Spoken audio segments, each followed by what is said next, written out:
राधे राधे दोस्तों, हमारे चैनल चतुर्वेदी ज्ञान ज्योति में आपका हार्दिक स्वागत है। आप सब कैसे हैं यह बताने के लिए कमेंट बॉक्स में जय श्री राधे जरूर लिखें। राधे रानी की कृपा से आपका सब मंगल होगा। दोस्तों, आज हम आपको इस वीडियो में यह बताएंगे कि होली पर आप क्या करें और क्या कार्य ना करें। होली पर क्या करना शुभ रहेगा। होली का त्यौहार होलाष्टक से शुरू हो जाता है। दोस्तों, होली का त्यौहार एकजुट रहने, समानता और प्रेम पूर्वक रहने की प्रेरणा देता है।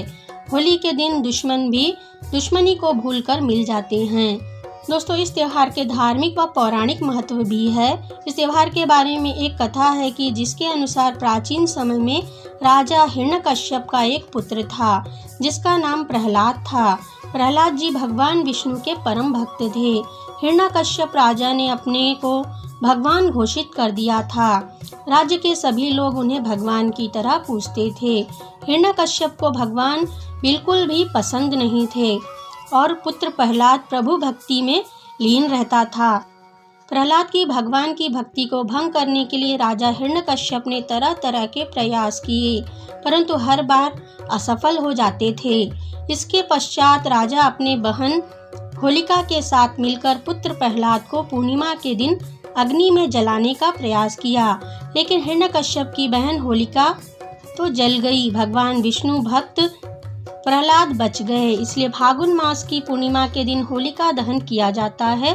होली के दिन 8 दिन पहले से ही प्रहलाद को बंदी बनाकर प्रताड़ित किया जाने लगा था। इसलिए 8 दिनों पहले से इस दिन को होलाष्टक कहा जाने लगा। फागुन मास की अष्टमी से होलाष्टक शुरू हो जाता है। इस समय सभी तरह के शुभ कार्य वर्जित होते हैं। इस समय गृह प्रवेश, शादी विवाह, सगाई, मुंडन, जमीन खरीदना, ये सब कार्य इस समय नहीं करना चाहिए। ये सभी कार्य करने से व्यक्ति को अशुभ फलों की प्राप्ति होती है। व्यक्ति के कार्य सफल नहीं होते, व्यक्ति परेशानियों में घिर जाते हैं। दोस्तों, इन दिनों आपको कुछ काम करने चाहिए और कुछ काम भूलकर भी नहीं करने चाहिए। दोस्तों, इन 8 दिनों में आप सुबह जल्दी उठें, स्नान करने के बाद सूर्य देव को रोज जल अर्पित करें। इन दिनों देर तक सोना नहीं चाहिए। घर की साफ सफाई करके इन दिनों में आप रोज भगवान विष्णु की पूजा करें। इससे भगवान विष्णु की कृपा प्राप्त होगी। जिस दिन होलिका दहन होगा उस दिन आप काले रंग के वस्त्र कभी ना पहनें। रात के समय होलिका दहन के समय काले रंग के वस्त्र पहनना अशुभ होता है। इस समय नकारात्मक शक्तियाँ चरम सीमा पर होती हैं और आप पर प्रभाव डाल सकती हैं। इसलिए इस समय आप अपना विशेष ध्यान रखें। दोस्तों, होलिका दहन के समय आप अपने सिर को ढककर अवश्य रखें। यदि आप पुरुष हैं तो आपको इस दिन टोपी अवश्य लगानी चाहिए। यदि आप महिला हैं तो आपको अपनी साड़ी का पल्लो सिर पर रखना चाहिए, क्योंकि होली के दिन बुरी शक्तियां सिर से ही शरीर में प्रवेश करती हैं। दोस्तों, यदि आपको पुत्र रत्न की प्राप्ति हो चुकी है तो आपको होली के दिन ना तो होली गाड़नी चाहिए और ना ही होली जलानी चाहिए। यदि आप ऐसा करते हैं तो आपके पुत्र को परेशानी हो सकती है। दोस्तों, सूर्यास्त के बाद होली ना तो खेलनी चाहिए और ना ही किसी के ऊपर रंग डालना चाहिए। ऐसा करना अशुभ माना जाता है। दोस्तों, होली के दिन सूर्य के डूबने के बाद होली मिलने के लिए बिल्कुल भी नहीं जाना चाहिए।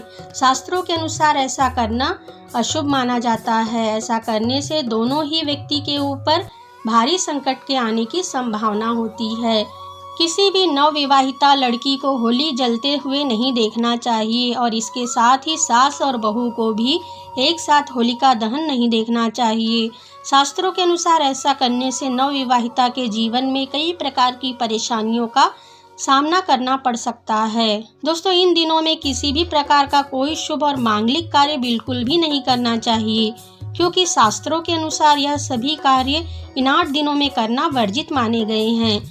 होली के दिन किसी भी शमशान भूमि या फिर सुनसान जगह पर बिल्कुल भी नहीं जाएं, क्योंकि होली के दिन तंत्र मंत्र क्रियाएं अधिक होती हैं, जिसका असर आप पर भी हो सकता है। आप बुरी शक्तियों के प्रभाव में पड़ सकते हैं। इस दिन किसी भी व्यक्ति को भूलकर भी मांस और मदिरा का सेवन बिल्कुल भी नहीं करना चाहिए। यदि ऐसा करते हैं तो आपको भगवान विष्णु के क्रोध का सामना करना पड़ेगा। आपका जीवन बर्बाद हो सकता है। दोस्तों इस दिन गर्भवती महिलाओं को भी घर से बाहर नहीं जाना चाहिए, उन्हें भी होलिका दहन की अग्नि को नहीं देखना चाहिए।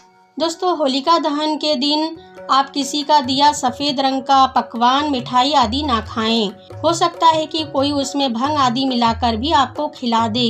दोस्तों दूसरों के घर की बनी सफ़ेद रंग की चीज़ें इस दिन ना खाएं। यदि सभी लोग खा रहे हैं तभी आप ये चीज़ें खाएं।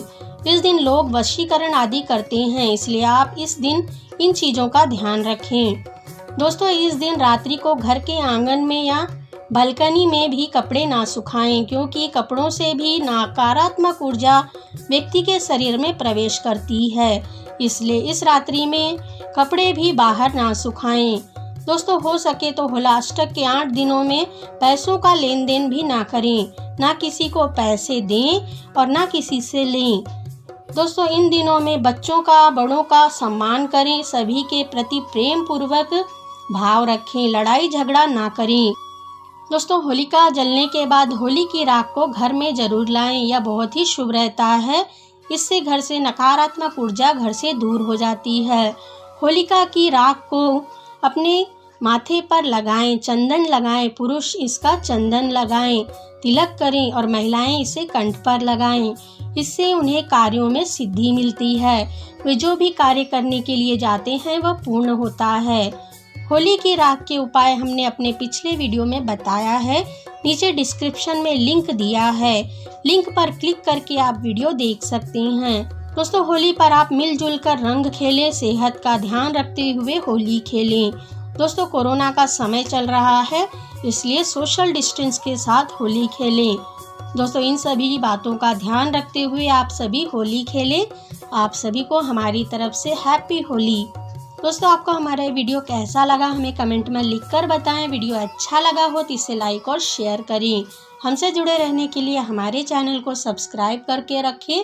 वीडियो देखने के लिए आप सभी का धन्यवाद।